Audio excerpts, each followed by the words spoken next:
Hola, mi nombre es Geraldine Fuentes, soy matrona del consultorio de Colina y hoy día vamos a hacer nuestra primera sesión educativa correspondiente al programa Chile Crece Contigo, el cual lleva como nombre Iniciando a las Madres en el conocimiento de la gestación y el parto como un evento normal.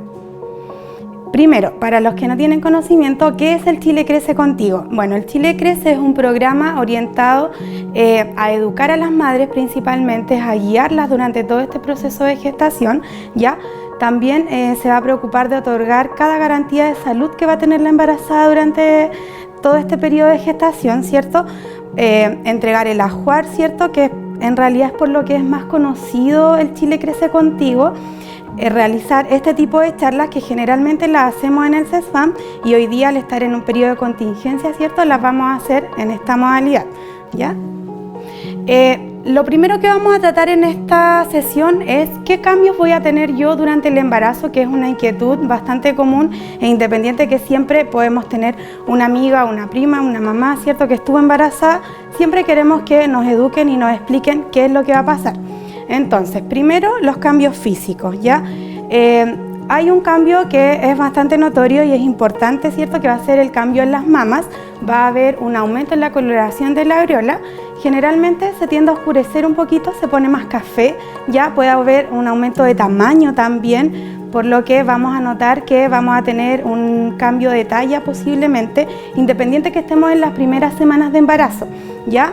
En los genitales también podemos notar un cambio de color, generalmente se ponen un poquito más rosados, incluso un poco violáceos, o sea, un poquito más morados, puede haber ahí un cambio en eso y en realidad se considera prácticamente normal y está orientado principalmente a la sobrecarga hormonal, el aumento de la progesterona, ¿cierto?, durante el embarazo. El sistema urinario es algo que también nos va a dar mucho que hacer durante el embarazo y generalmente se da porque el útero, ¿cierto?, va a empezar a crecer con mi bebé adentro y por ende por presión va a generar que mi vejiga, que hoy en día puede tener una capacidad de 60 ml hasta 500 ml, ¿cierto?, ya por presión en realidad no va a tener tanta capacidad de aguante y una embarazada no se considera algo psicológico, ¿cierto?, sino que es algo netamente físico, la capacidad que pueda tener una embarazada para contener o no la orina, ¿ya? Entonces, a medida que vaya avanzando mi embarazo, si tengo ganas de ir al baño, el llamado es que no me debo confiar, ¿cierto?, de mi capacidad de aguante, porque obviamente va a haber algo mecánico haciendo presión sobre la vejiga y por ende no voy a tener la misma capacidad de contener mi orina, ¿ya? Las náuseas y los vómitos es algo que se da principalmente y con más intensidad en las primeras semanas de embarazo, ¿ya? Es algo también asociado a la sobrecarga hormonal. ¿Y cuándo debo ponerle atención? Cuando, por ejemplo, en un día llego a tener náuseas muy continuas y por ende desencadena el vómito y este vómito esté en una frecuencia de más de 5, 6, 7 veces por día. En ese caso yo debo consultar con mi matrona, debo consultar con un especialista, ¿ya? Porque ahí vamos a incurrir también en un tema de deshidratación, de baja de peso, de que no voy a recibir los nutrientes que necesito para mí, para mi bebé. Entonces en ese caso sí es importante consultar, ¿ya? La hiperosmia es en realidad la hipersensibilidad a los olores, ¿cierto? Olores que antes me parecían indiferentes, hoy día me pueden molestar, o incluso olores que me gustan hoy en día me pueden generar rechazo el día de mañana estando embarazada, ¿cierto? Y eso es algo considerado normal también dentro de esta etapa que es el embarazo y en realidad hay que tener en ese sentido un poquito de paciencia, esperar que esta etapa pase, ¿cierto? A medida que vamos avanzando en la semana esto también se va regulando y se vuelve un poquito menos intenso, ¿ya? El estreñimiento, bueno, se da primero por un efecto mecánico de que el útero va a empezar a hacer presión sobre los intestinos y por ende no va a ser todo tan fluido, ¿cierto? Y otro factor que nos va a influir mucho también es que tenemos que tener el uso habitual de agua, ¿ya? Porque al estar las vísceras, ¿cierto?, los intestinos más apretaditos, si yo no tengo un consumo adecuado de agua, lo que puedo provocar es que finalmente las heces se van a endurecer y no voy a poder ir al baño y voy a tener que consultar con mi matrona o con un especialista para que me otorgue algún medicamento o algo. Ya, entonces la indicación en ese caso es que puedan consumir agüita todos los días, ojalá de 2 a 3 litros diarios. ¿ya?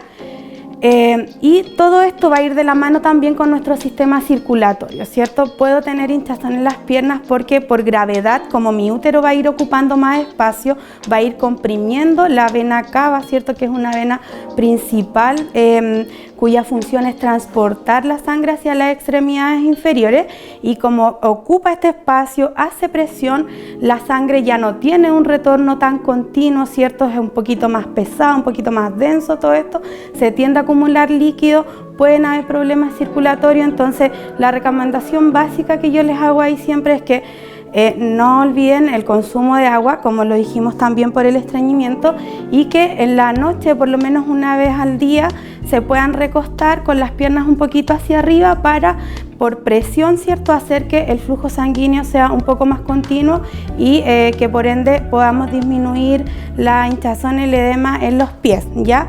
Si yo llego a tener mucha hinchazón, mucha sensación de incomodidad, también es importante que podamos consultar con un especialista para poderlo descartar, pero en un grado leve se considera dentro de lo esperado en toda esta etapa por la que estamos atravesando, ¿ya? Al nivel de la piel también van a haber cambios, ¿ya? Generalmente lo más conocido, ¿cierto?, las estrías, que se da muchas veces, bueno, porque la piel va a estirar obviamente por la falta de agua. Entonces ya llevamos 3 puntos por los cuales es muy importante consumir agua durante el embarazo, ¿ya? Lo otro, por obviamente la deshidratación, la resequedad de la piel. Entonces nosotros le vamos a aportar agua por dentro, ¿cierto?, a nuestra piel, la primera capita de la piel, y le vamos a aportar hidratación también con cremita, ¿cierto? Y nos tenemos que aplicar crema en todas las zonas que nosotros sintamos que puedan ceder un poquito, o sea, en las mamas, en la guatita, en los brazos, en las piernas, ya no solamente orientado como a la guatita, sino que en todo el cuerpo. Ojalá tener una buena hidratación con cremitas, ¿ya?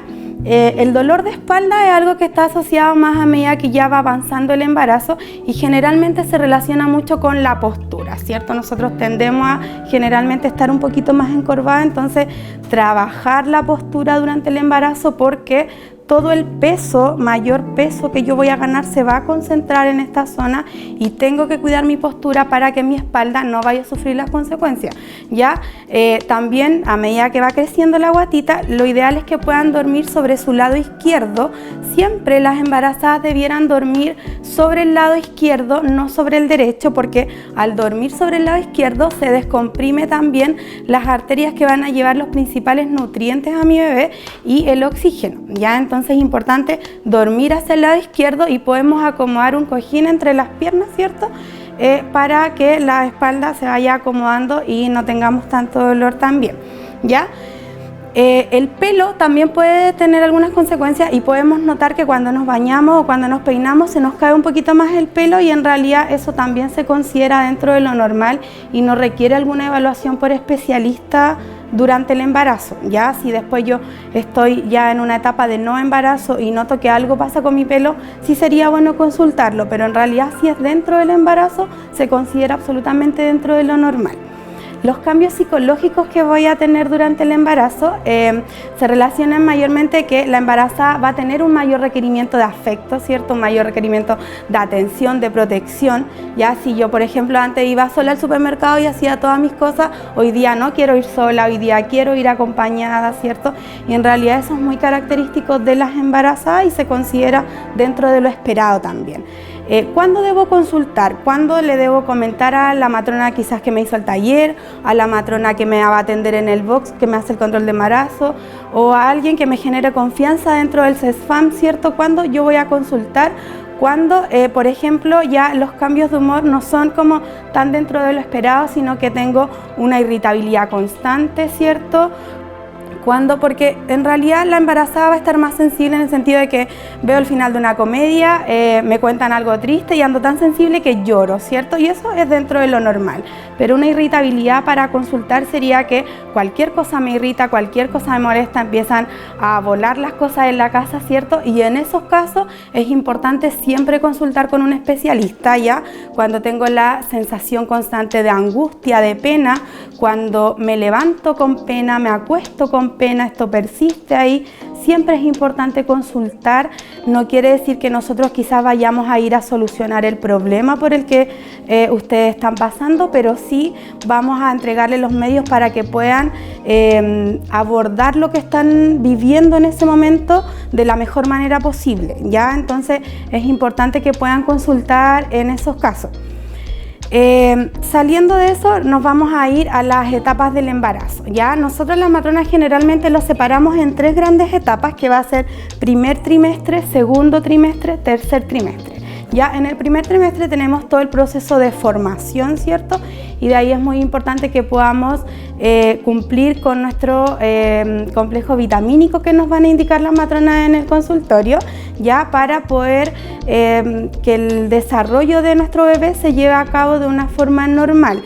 Ya después va a venir todo el proceso de maduración, y una vez ya que mi bebé está maduro, va a venir todo el proceso de crecimiento, y por eso que en las últimas semanas vamos a notar que nuestra guatita, el crecimiento es como un poco más invasivo, ¿cierto? Un poco más de golpe, y eso se considera, bueno, está dentro de lo esperado también, que no tenga guatita. Si tengo 3 meses, 4 meses, vamos bien, ¿ya? O sea, eso es totalmente dentro de lo esperado. Ahora, mi cuerpo está preparado para el parto, ¿cierto? El título de esta sesión dice ver el parto como un evento normal, y en realidad mi cuerpo está totalmente preparado, ¿cierto? Para pasar por este proceso, ¿ya? Y hay casos en los que generalmente no se va a poder llevar a cabo un parto propiamente tal, y se va a optar por una cesárea o algún otro procedimiento, pero en realidad cada cuerpo está totalmente preparado para pasar por esta etapa, y en las siguientes sesiones educativas vamos a ir viendo cómo vamos a identificar el trabajo de parto y todo lo demás. Ya hacer énfasis en la importancia de concurrir a los controles prenatales. Si bien es cierto, estamos en una contingencia sanitaria, los controles de embarazada se están haciendo, no están suspendidos. Los exámenes a las embarazadas tampoco están suspendidos, también se están haciendo, y la cobertura auge de dental también. Ya tienen que tener siempre claro que la cobertura de dental es una cobertura que la cubre el auge, y por ende nosotros estamos en la obligación, ¿cierto?, de brindarles esa atención, ¿ya? Entonces es importante que puedan acudir y que puedan recibir su atención tanto de control prenatal, de exámenes de embarazo y de atención dental, ¿ya? Bueno, y ahí estaríamos terminando nuestra primera sesión educativa. Espero que les haya gustado. Si tienen dudas, sería bueno que las puedan escribir en una hojita, y que cuando lleguen al control prenatal al box las podamos desarrollar, porque es la única manera que vamos a tener de ir resolviendo las dudas y que no se nos vaya quedando nada pendiente y nada que sea importante. Nos vemos en la siguiente sesión educativa.